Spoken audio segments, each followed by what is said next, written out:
Jesu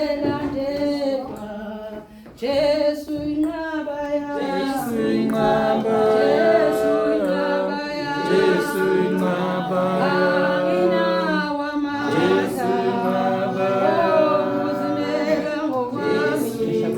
uJesu inqabaya, uJesu inqabaya, Jesu inqabaya, Jesu inqabaya, Jesu inqabaya, Jesu inqabaya, Jesu inqabaya, Jesu inqabaya, Jesu inqabaya, Jesu inqabaya, anginawo amandla, Jesu inqabaya, Jesu inqabaya, Jesu inqabaya,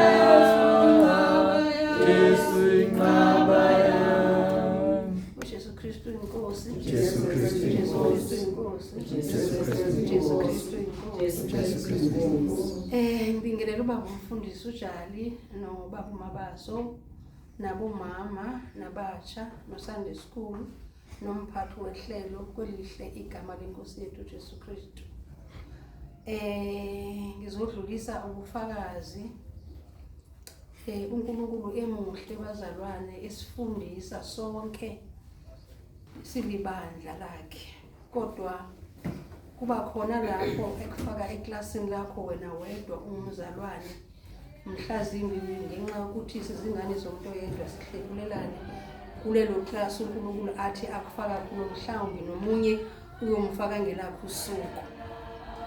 Ngibufakazi labazalwane emva kwenkonzo zemvuselelo benginemali ebengiyifake efonini lapho ngifaka khona ikhadi.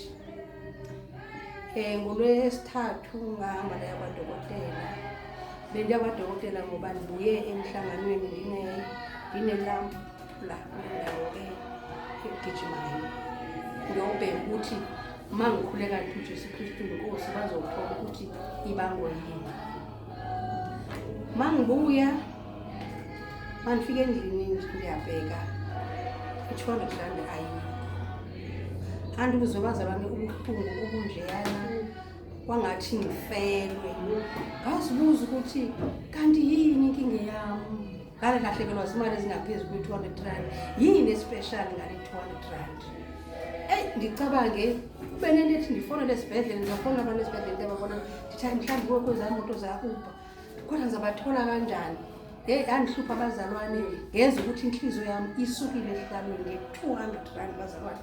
Umuntu kade walahlekelwa zimali ezinkulu, kanti uNkulunkulu ubhale yakhe incwadi.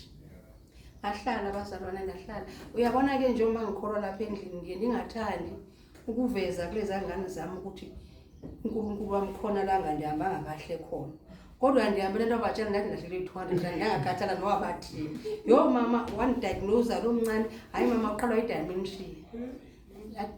Phuma kwi-dementia aqhubeka kanti ubuhlungu bami baqhubeka ubuhlungu bazalwane. Ngakhangela isikhwama ndazi ukuthi ndisipaphathe kangaphi, ndibuyele efonini ndinga-understand, kodwa understand ukuthi why ndibuhlungu, kodwa at the very same time kuba nalento ethi ukade walahlekelwa imali nje, phinde ukuthi mhlawumbe inoba icoshwe ngumuntu obezolala engadlanga, phinde ndithi hayi ngekungcono ukuthi lo muntu oyicholile akaziyophuza utshwala. Yaqhubeka abazalwane i-debate kusukela ngoLwesithathu ize yazophela Saturday athi uNkulunkulu ekuseni beneliphimbo elithi uzasiqonda kahle lesasibonelo esisezwini lenkosi. Kuthiwa owesifazana walahlekelwa ifadiki, waguqulula indlu yonke, uthe esolithola wabiza umakhelwane. Ungayiboni ngathi incane ukuthi awungazi ubiza umakhelwane ngendaba yefadiki. Ndiyibonile bazalwane kuNkulunkulu, kanti ine-purpose emsebenzini kaNkulunkulu.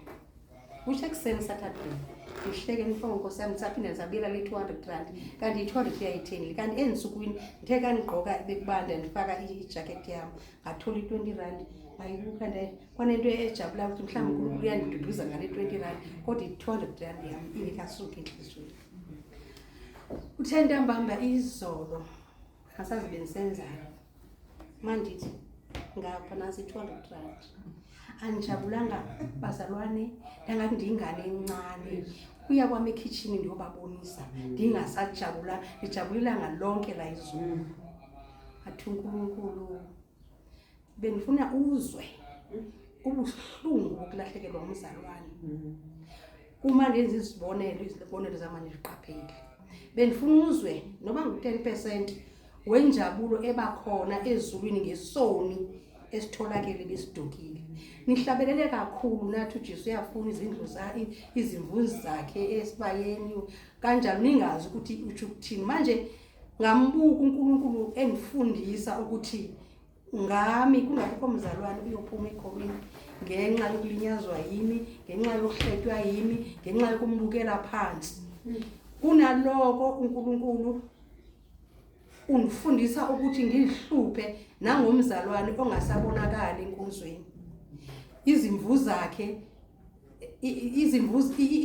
izimvu zakhe zingaphezulu kwe200 ebenivisa ubuhlungu amabomu ngala 200 ebefuna ngizwe ukuthi kubanjani ukulahlekelwa nokuphinda uzuze uma ethi ubaba umpostoli uma ulanda umuntu umfaka ekhaya lezwi kunezono zakho eziqolelwayo ngiyambonga uNkulunkulu kakhulu bazalwane enifake kuleli klasi ngiyamcela ukuthi andenze ngiqaphele kakhulu simbonga uNkulunkulu nangemvuselelo ebesinazo Soweto abazalwane uNkulunkulu uyakhuluma futhi sibonga uNkulunkulu ngabantu bakhe abagibele mangicabanga isifundo esafundwa la 2 weeks before sicishe sifane nesifundo esifundiswe uMama Msibande Thursday before umhlangano ngaseSoweto ngiyambuka uNkulunkulu uma ethi akayikho into enzayo ebantwaneni bakhe engayembulanga manje ngiyafuna siqaphele bazalwane uNkulunkulu mesembulele ubone ukuthi okay manje ngiyahamba la yenye yezizathu ezabanga ukuthi uJesu ashiye izulu aze emhlabeni avume uzohlala esifundweni somuntu embathe inyama enguNkulunkulu wayesenzela ukuthi asisibonele kithi mawuzesu wazelwa umoya ongcwele ngaphandle kwendoda nathi siyazaleka umoya ongcwele funa sivume bazalwane ukubethelwa funa sivume ukufa sivume ukungcwatywa ukuze sizovuka ukuze mayebuya uJesu sinuke kunye naye ngiyambonga uNkulunkulu kakhulu kuye kwathi into njena manihlale abazalwane baze bahamba basuka kude sahlala ke nomama mabazo ndimxhawule baba emane nixhawula andazi kwanga kungathi baba unesikhala esivalayo la enhlizweni yami angimazi ke baba indoda kaNkulunkulu ihamba noNkulunkulu angazi ukuthi ungixhawule kangangaphi kodwa nje ndive nami isikhala lesibesikhona sivaleka ngiyambonga uNkulunkulu bazalwane nangani branch yaseMidrand noba sibancane kangaka noba sibancane nasekhuleni kodwa ngibonga ubunye nothando lo uye wabamba ekhoneni lakhe nobhuti ndiyamcabanga ukuthi lapha epulpit keyboard ubambile iplan yakhe lapha yana la mphefumulo siyawudinga ubambisana nje bazalwane ngothando omnye ngena lapho afitha khona kungekho obheka omunye ngoba sikuthiwa singamalunga emzimbeni lo nalo umele indawo yakhe ekoneni lakhe nomunye umele indawo yakhe ekoneni konke sikwenza ngothando ilithizwe lenkosi konke masikwenze egameni lenkosi yethu Jesu Kristu esikwenzayo asikwenze emagameni ethu ngoba thina asinalo udumo olungolethu kodwa konke into yenza enhlizweni yakho deep down in your heart wazi ukuthi wenzela lo wakuthanda ungathandeki ukhombisa uthando kuye uJesu Kristu inkosi uJesu Kristu inkosi uJesu Kristu inkosi